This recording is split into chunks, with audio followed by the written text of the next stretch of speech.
Okay, hi. What we're going to do is look at changing the fuel filter on a Citroen Picasso 1.6, about 2001 year. And so this is the new replacement filter.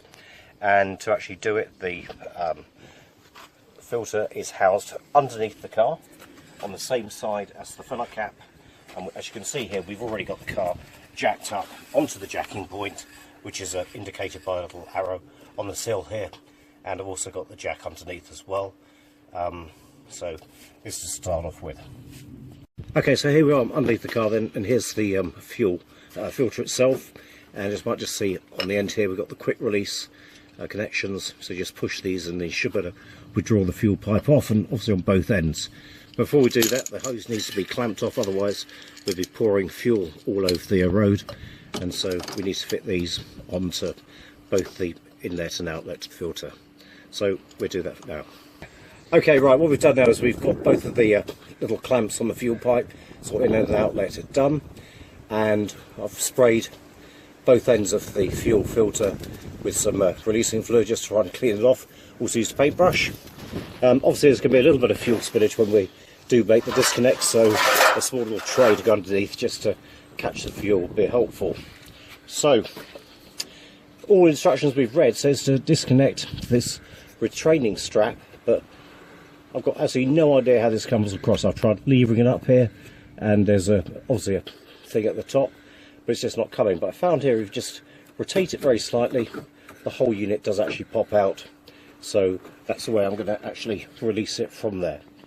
Okay, hopefully then to actually release these quick release connectors on the fuel filter, we've got the white area here. This should just be depressed, and we should be able to just pull. So it is depressing slightly.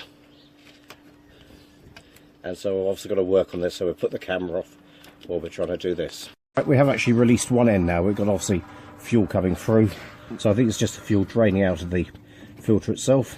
Fairly, almost, yeah, there we go, so it's just in there.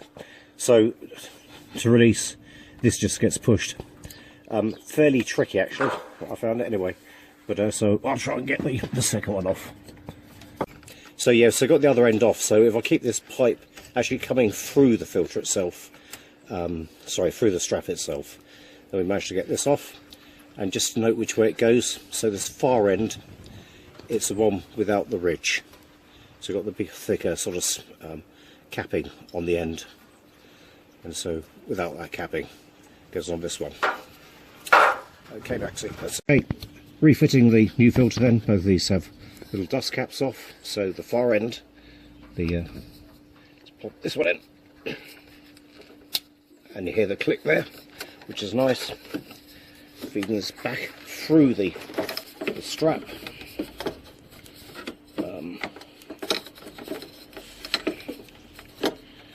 Pretty tricky when you're upside down, so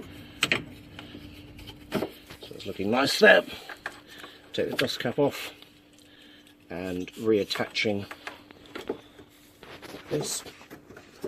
So again, nice click there, and in here we can see that the ridge section is into this part underneath there, so hopefully keep it fairly stable. And now just going to undo both of the fuel clamps, and hopefully there will not be a flow of fuel. But the next thing I'll do once this is done is just run the engine, and just to get the fuel line pressurised and check for any form of leaks.